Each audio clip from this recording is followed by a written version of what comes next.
최근 글로벌 금융시장 상황에 대해서 살펴보는 시간입니다. 지난주 미국의 6월 소비자 물가가 발표가 됐는데 작년 6월 달에 비해서 5.4%가 올랐다고 합니다. 물가가 굉장히 많이 올랐죠.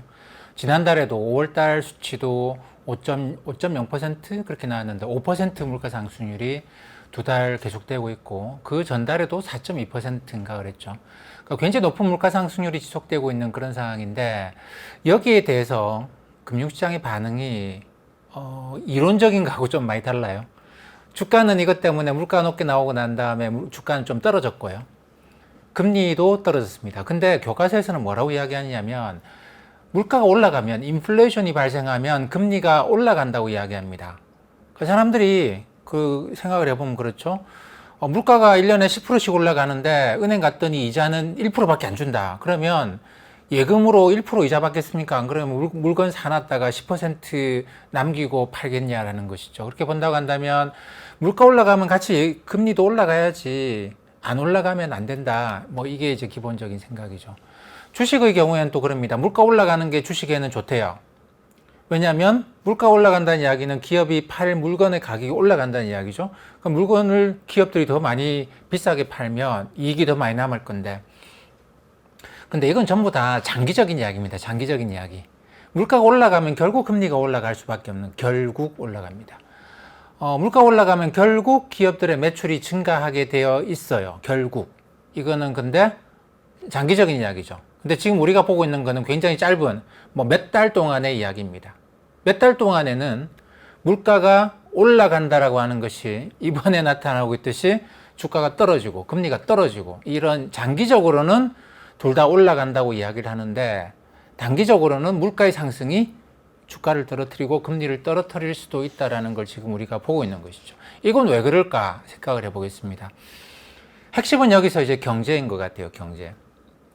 자, 물가가 올라가는데 이 물가 올라가는 거를 막아야 되느냐. 단기적으로는 그렇습니다. 장기적으로는 정책이 어떻게 하든지 간에 물가 올라가면 금리 올라가고 주가 올라간다인데 단기적으로는 지금 이제 관심이 집중되고 있는 게 당연히 정책적으로 어떻게 할 거냐라는 것이죠. 자, 그리고 경제가 어떻느냐라는 거 같이 걸려듭니다. 제가 이제 정책, 경제 이런 걸 또 집어넣어서 말씀드릴 건데 이건 단기적이기 때문에 그래요.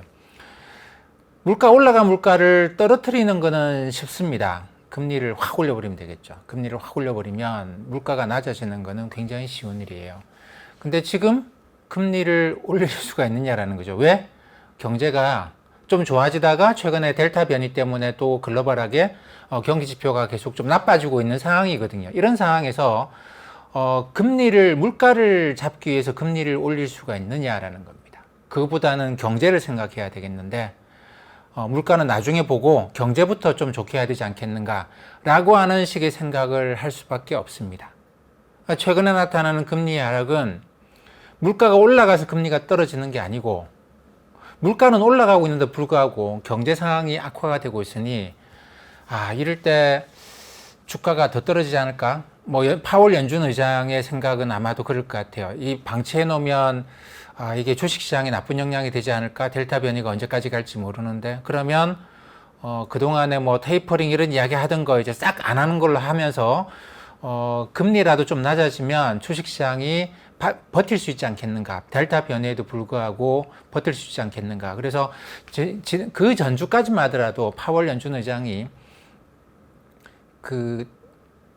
우리 지금 금리 올릴 생각은 없다. 이때 이제 연방기금리 올릴 생각은 없다는 이야기는 여러 차례 반복해 왔습니다만 테이퍼링, 장기 채권을 지금 사고 있는 걸 줄이겠다. 여기에 대해서는 거의 코멘트를 안 했습니다. 나중에 우리가 결정하고 난 다음에 이야기를 할게요 라는 식으로 거의 코멘트를 안 했는데 지난주부터는 우리 테이퍼링도 생각하고 있지 않다라는 이야기까지 합니다. 그러니까 이 말은 뭐냐면 장기금리가 낮아지도록 유도하겠다라는 것이죠. 왜냐하면 지금 중요한 문제는 물가 문제가 아니고 델타 변이에 얼마만큼 확산될지 좀 지켜봐야 되겠다. 그래서 델타 변이 확산이 끝나고 나면 그때 가서 말을 바꾸면 되지 않겠냐. 그래서 지금은 물가가 올라가는 과정에서도 연준이 자산 매입 일정을 더 늦추면서 장기금리가 내려가도록 하는 것이죠. 물론 물가가 이게 결국 계속 올라간다 그러면 장기금리 떨어졌다가 다시 결국 올라가겠습니다만 몇 달 동안으로 보게 되면 이거는 물가 올라가는데 장기금리가 떨어지는 일도 충분히 발생할 수 있겠죠. 왜냐하면 경제가 안 좋으니까. 그래서 금리하고 물가 사이의 관계를 생각할 때 이걸 1대1의 관계로 보면 안 됩니다. 물가가 이렇게 올라가거나 떨어짐에 따라서 금리가 올라가거나 떨어진다라고 생각하면 안 된다라는 것이죠. 세상에는 이렇게 1대1의 관계인 것은 거의 없습니다. 그래서 저는 늘 그렇게 생각을 하는데 최소한 두 개의 변수를 두고 봐요. 두 개의 변수를.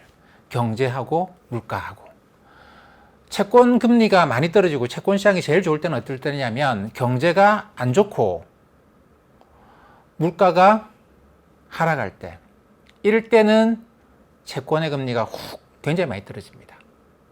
근데 경제가 좋고 물가가 높으면 채권 시장은 금리가 너무 많이 올라가서 채권 시장 굉장히 심하게 다치게 될 겁니다. 그래서 근데 이 중간에서 이제 엮여 있는 두 가지가 있는 것이죠. 경제는 좋은데 물가는 낮다. 그럼 금리가 올라갈까요? 떨어질까요? 경제는 나쁜데 물가가 높다. 금리가 떨어질까 올라갈까요? 이거는 그때그때 상황에 따라 다릅니다. 그렇기 때문에 그때 우리는 뭘 보느냐면 경제와 물가가 한쪽 방향을 딱 가르쳐 주면 쉬워요. 그죠? 쉽습니다. 금리가 어떻게 움직일지는 쉽습니다. 경제 안 좋다. 물가도 낮다. 그럼 금리 낮춰야죠. 경제 좋다. 근데 물가가 많이 올라가네? 금리 팍팍 올리면 됩니다. 근데 경제가 안 좋은데 물가는 올라가는데 어떻게 해야 되지? 경제는 엄청 좋은데 물가는 계속 내려가고 있다. 이거 어떻게 해야 되지? 이거는 중앙은행이 어떻게 하느냐에 따라서 결정됩니다. 그렇기 때문에 제가 지금 정책이라고 하는 걸 이야기를 하는 것이죠. 근데 장기적으로는 이런 현상이 계속되지는 않아요. 그렇지만 단기적으로는 심지어 1, 2년 정도까지는 이런 현상, 경제와 물가의 엇박자가 발생할 수 있다는 겁니다. 그래서 그때는 어떻게 해야 되느냐? 이론적으로 나와 있지 않아요. 이거는. 그때 정책 결정자들이 어떻게 결정하느냐의 문제입니다. 근데 지금은 이제 미국의 중앙은행이 움직이는 거, 그리고 파월 의장이 지난주에 이제 의회에 나가가지고 증언하는 게 있는데, 거기서 이야기한 걸 보게 되면, 우리는 지금 물가에 대해서 신경 쓰지 않고 경제에 대해서만 집중하고 있는 중이다. 그렇기 때문에, 경제가 좀 나빠지고 있는 것 같은데, 이것 때문에 주가가 떨어지는 것도 걱정스럽고, 이 때문에 지금은 물가 올라가는 거 신경 쓰지 않겠다. 그러면, 물가 올라가는 와중에서 금리가 떨어질 수 있는 겁니다. 그렇기 때문에, 금리와 물가 관계를 1대1로 보지 마시고 경제하고 두 가지를 놓고 기본적으로 모든 건 그렇습니다. 수출이 좋아지면 주가가 올라가나? 이렇게 1대1 관계도 봐서는 안 되고요. GDP 성장률이 올라가면 올라간다는데 주가 올라가지 않겠는가? 이렇게 1대1 관계를 생각하시면 크게 판단을 잘못하실 수가 있죠. 이때는 꼭 두 가지를 넣어야 됩니다. GDP 성장이 올라가는데 주가가 올라갈까? 잠깐만 1대1 관계를 생각하고 있네? 하나 더 넣어보자. 지금 수출이 좋나? 또는 지금 글로벌하게 이게 경제가 다 좋은 건가? 우리만 일시적으로 좋은 건가? 이런 식으로 여러 가지로 이제 변수를 많이 넣어서 최대한 많은 변수를 넣는 건 아닙니다만 두 개 이상의 변수를 넣고 생각해 봐야 됩니다. 근데 지금은 경제하고 물가가 약간 엇박자예요. 지금 이게 한 2달 정도 됐는데 그전에는 이제 경제가 좋아지고 있고 물가 올라간다. 그래서 금리가 쫙 올라가다가 한 2-3달 전부터 경제 지표가 좀 델타 변이, 인도에서 상황이 좀 많이 심각해졌죠. 그게 이제 확산될 거다라는 우려가 생기기 시작하면서부터 이 경제하고 물가하고 약간 엇박자가 나기 시작하는 그런 상황이고, 그런 상황에서 우리는 여기는 답이 없습니다. 그렇게 되면 금리가 어떻게 된다는 답이 없으니까 우리가 이제 연준의 정책을 주목하고 그렇게 해왔다고 볼 수가 있겠습니다.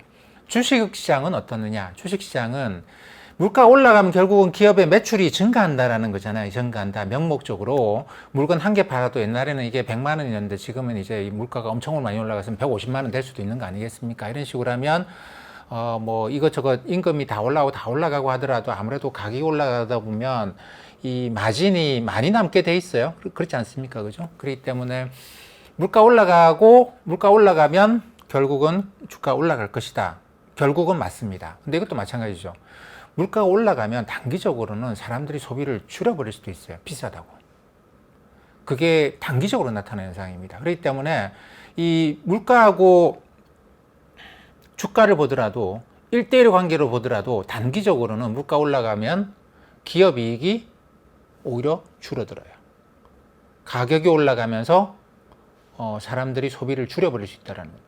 물론 이것도 그렇습니다. 자영업 하시는 분들은 잘 아시겠습니다만 가격 좀 올리도 손님들이 계속 그 오는 상황에서 경기가 좋은 상황에서는 가격을 올린다고 해서 오는 손님이 그렇게 줄어들지 않아요. 오히려 내가 가격 올린 것이 훨씬 더 매출에 플러스 요인이 훨씬 더 클 겁니다. 물론 손님들이 조금 줄긴 하겠습니다만 그보다는 가격 올린 게 매출 올리는데 굉장히 효과가 클 겁니다.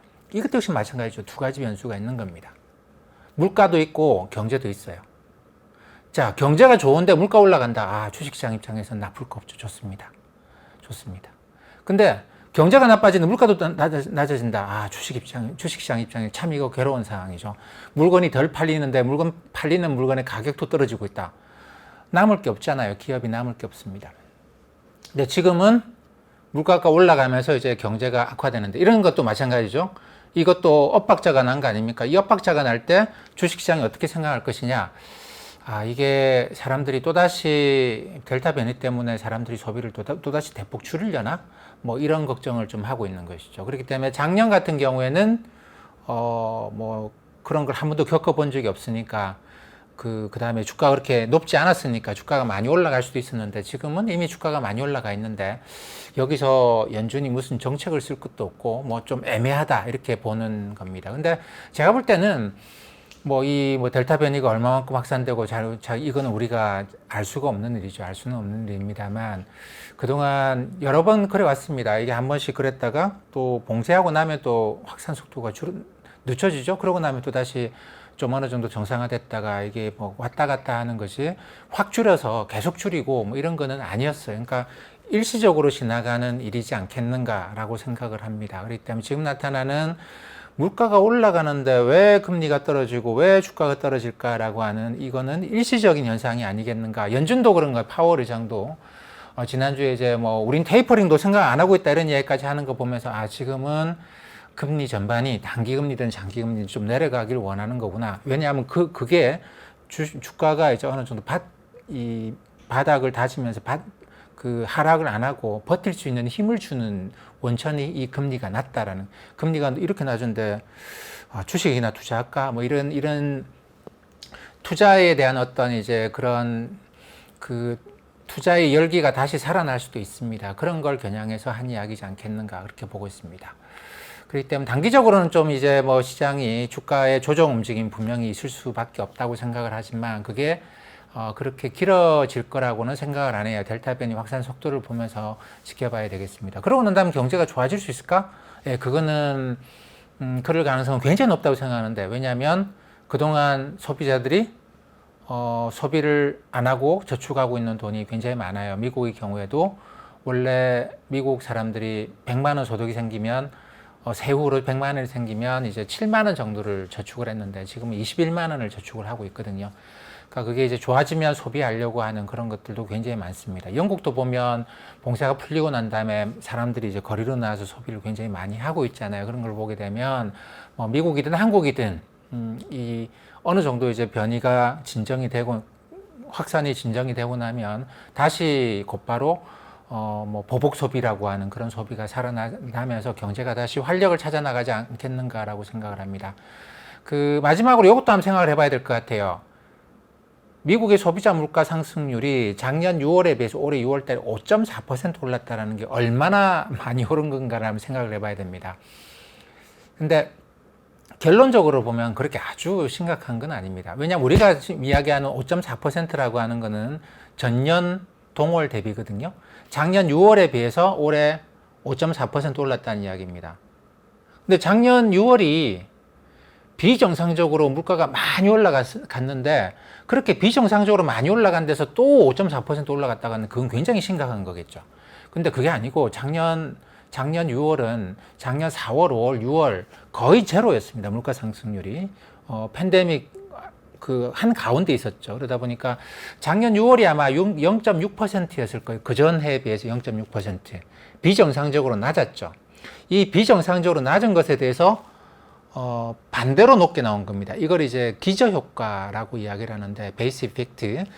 그러니까 이런 경우 어떻게 봐야 되느냐면 이 전년 대비 증가율을 볼 때는 요 함정이 있습니다. 기준이 되는 지난해가 비정상적으로 낮았느냐, 비정상적으로 높았느냐, 아니면 정상적인 상황이었느냐를 판단을 해야 되는 것이죠. 그래서 이게 비정상적으로 낮았다고 한다면 이게 작년에 0.6%였거든요. 올해 5.4%예요. 그러면 두 개를 합칩니다. 6.0% 나옵니다. 2로 나눕니다. 2년 동안 올라간 거니까. 1년 동안은 너무 낮게 올랐고 1년 동안은 너무 높게 올랐는데 두 개를 합쳐서 6.0%. 2로 나누면 3%. 그러니까 작년에 3%, 올해 3% 정도, 3% 속도로 올랐다라고 보면 되는 것이죠. 3% 결코 낮은 숫자 아닙니다. 미국의 지금 중앙은행이 갖고 있는 물가 목표치가 연 2.0%거든요. 그렇기 때문에 3.0%는 뭐 높은 것만은 분명합니다만 5.4%만큼 이상한 그런 물가 상승률은 아니고 인플레이션 압력이 저는 꽤 있다고 봐요. 이게 팬데믹 영향을 제거하고 봐도 두 개 합쳐서 나누면 팬데믹 영향을 제거한 거거든요. 그래도 3.0%이기 때문에 인플레이션 압력은 확실히 있다고 봅니다. 근데 다만 지금 당장 연준이 행동을 해야 될 만큼 5.4%라 그러면 이거는 뭔가 당장 행동을 해야 될 만큼 심각한 건데 3.0%라고 생각하면 지금 당장 행동할 만큼 심각한 그런 건 아니에요. 지난 4월달 물가상승률 뭐 4.2%, 지난달에 5.0, 뭐 이번에 5.4 이렇게 나온 것들이 전부 다 작년 4월, 5월, 6월 그 증가율이 낮아서 그런 현상입니다. 근데 그래서 이제 두 개를 2년치를 더해서 2로 나눠서 보니까 2.5%에서 3% 정도, 지금은 그 정도인 것 같습니다. 그래서 앞으로 이게 이제 가을로 가게 되면 5.4%는 아마 안 나오고 제 생각에는 이제 4점 몇 퍼센트 이렇게 나올 것 같은데, 그러더라도 평균적으로 3%, 2.5에서 3% 물가 상승률이 지속되면서 이게 몇 달 동안 지속되다 보면 사람들이 이제 인플레이션이라는 게 일시적인 건 아니겠구나 이렇게 생각을 하게 될 것 같습니다. 중국의 올해 2분기 GDP 성장률이 7.9%가 나왔다고 합니다. 이거는 높은 걸까요? 낮은 걸까요? 중국은 이것도 이제 올해 2분기가 작년 2분기에 비해서 얼마냐 이렇게 따지는 건데, 원래 중국은 이 팬데믹 있기 이전에 GDP 성장률이 6.0% 정도였습니다. 1년에 6% 정도 올라가는 그런 속도였는데, 이번 2분기 보면 작년 2분기에 비해서 7.8%나 7.9%나 올라갔잖아요. 그러면 당연히 와, 굉장히 높은 성장을 했네라고 볼 수도 있지만, 이것도 전년 동기 대비, 지난해 같은 분기, 지난해 2분기 대비해서 이번 2분기단 말이죠. 그럼 지난해 2분기가 성장률이 비정상적으로 낮았다고 한다면 이걸 다시 봐야 됩니다. 근데 지난 2분기 아시다시피 팬데믹 중이었잖아요. 그래서 이게 이제 3.8%, 3.2%가 나왔습니다. 그럼 올해 7.9% 나온 거 두 개를 또 합쳐서 나눠보면 이게 그렇게 하면 한 6% 정도 성장률이 나오죠. 지난 1분기가 성장률이 중국이 18%가 나왔어요.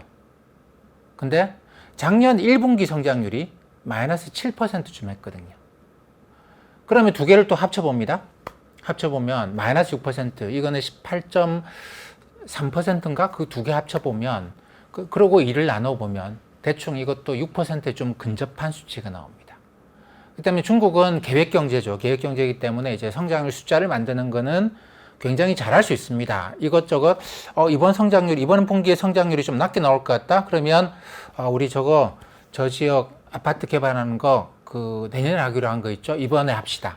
이렇게 해서 투자를 곧바로 집행하면 그만큼 성장률을 끌어올리거나 낮추는 건 쉬워요. 그러니까 어쨌든 지금 중국은 뭐 작년 팬데믹 과정도 있었습니다만, 지금 뭐 성장률이 7.9%가 나왔다, 뭐 18.6%가 나왔다, 어마어마하게 높게 나왔네가 아니고, 이 작년 거하고 이렇게 대충, 너무 비정상적인 깎고 이렇게 해서 보면 6% 정도의 성장을 이어가고 있다, 이렇게 생각을 하시면 될 것 같습니다.